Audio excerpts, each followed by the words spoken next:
Your backpacking coffee sucks.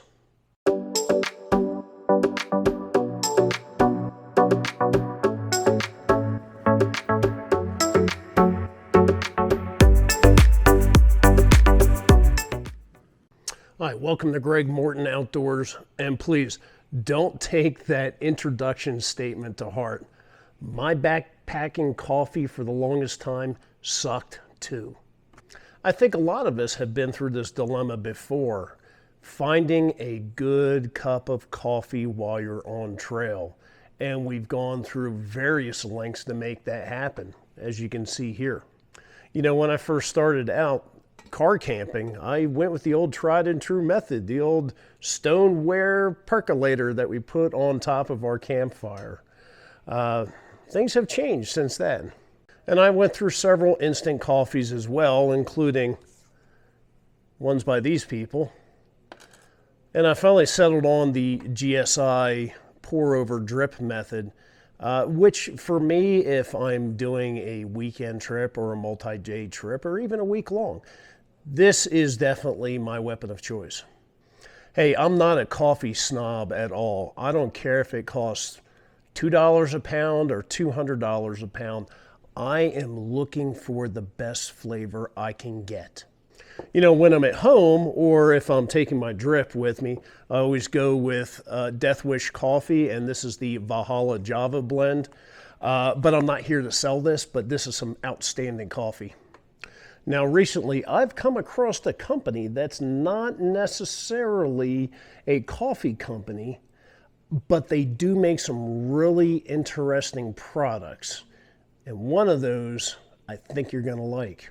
So one of the other things I enjoy in life is cooking, and I have watched a lot of YouTube cooking channels. I did see one in particular, it's Binging with Babish, where they tried to make their own homemade version of Kraft mac and cheese out of the blue box.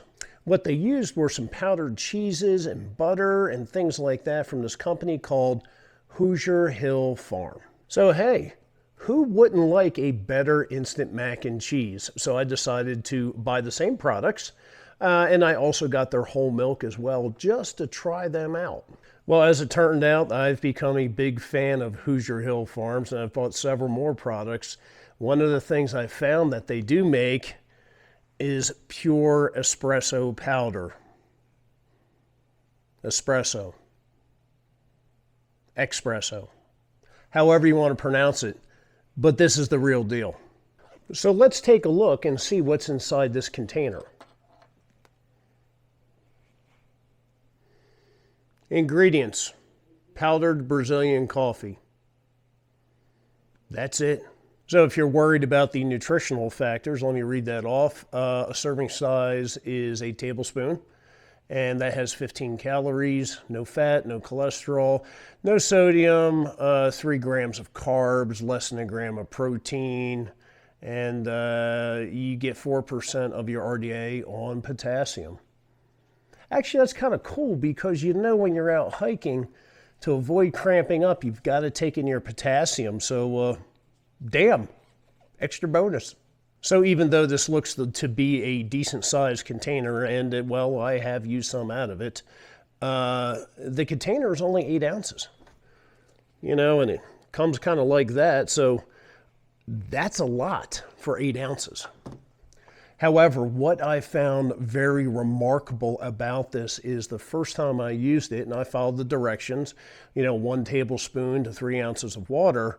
When I poured the water in, it formed a crema just like an espresso does. It blew my mind. And then the flavor was spot on. This is as if you got it from a barista. Now, some of you might say, I don't like espresso. It's too strong for me. Well, instead of doing a tablespoon, you could do a teaspoon, or you can add more water and basically turn it into an Americano. Well, let's quit shooting the breeze and let's go ahead and boil up some water, and I'll show you how this looks.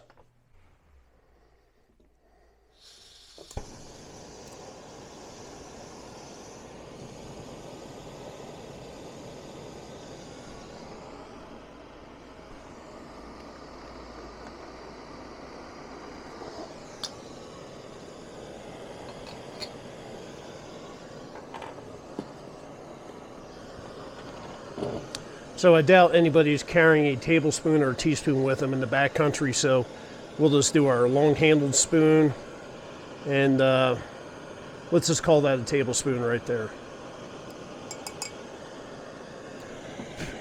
I always make a mess.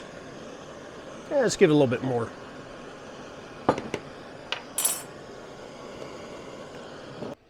Okay, through the magic of time travel, I've been able to transport you to the future where we've got some boiled water. So what I want to do is I'm going to attempt to record this kind of on a split screen, and so you can see the crema from the side, and then as it gets poured down from the top.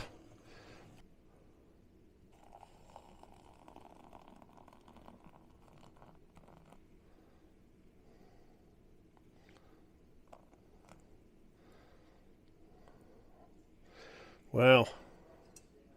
You see that? Stir it up a little bit. Look at that. Holy cow. Is that beautiful or what?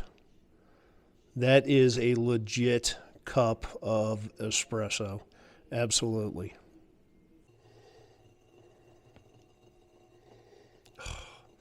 I wish you could smell this. I really do, especially if you're a coffee lover like me. Cheers, everybody.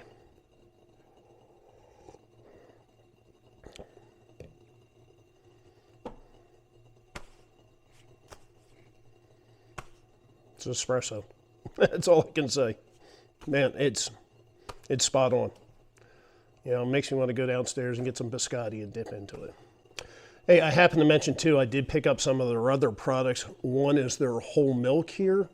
It is better than any like boxed milk that you can get in a grocery store. And it's got kind of has the fat in it, if you know what I mean, for whole milk. Fantastic stuff. I've tried it here at home with cold water to reconstitute this. Had it with my cereal. Pretty damn close to the real thing. So if you're somebody that, if you want to have cereal on trail, this is something to look into as well. This is 1 pound. It's a little bit heavier than the espresso. But you know what? You can also mix it in with your espresso if you want to do the creamer, add a little sugar to it. Boom. It really tastes fantastic. I've had them. You've had them. The Knorr rice and pasta sides. And God knows they taste so much better at home with milk and butter versus on the trail where you're only using water. Well, here's your solution to the milk. And here's your solution to the butter. Hopefully that's not reflecting too much where you can read it. Yes, real butter powder. It's like I said, it's pretty legit. I think you reconstitute it with like a tablespoon of water and a tablespoon of the powder and then mix it up. But this combined with the powdered milk, your sides are going to taste so much better. And lastly, for you vegetarians or vegans or even people just looking to get a little bit more protein while you're on trail and not have to suck down tuna and chicken and all the same crap you've already had before, they've got yeast flakes. 2 tablespoons of this, 7 grams of protein. This entire container, which is big, and I've eaten some out of this, is only 1 pound. So if you're looking for more protein, this is great. The yeast flakes have like a cheesy kind of flavor. So if you've got your chicken ramen packet, throw in a couple, 2-3 tablespoons of this with it. It tastes so much better. So there you go, folks. Hopefully you'll check these guys out. Hoosier Hill Farms. I'm not sponsored by them. It's not an affiliate or anything. I just believe in their products, and I want you guys out there to try them out and to believe in them too. I'll put a link below in the description for not only their webpage, but also their Amazon page as well. All right, folks, that's about it for me right now. I'm going to go ahead and get caffeinated up here. We'll talk to you soon. Even my bandanas are about coffee. Hey, I'm the best dad ever. I got the mug to prove it.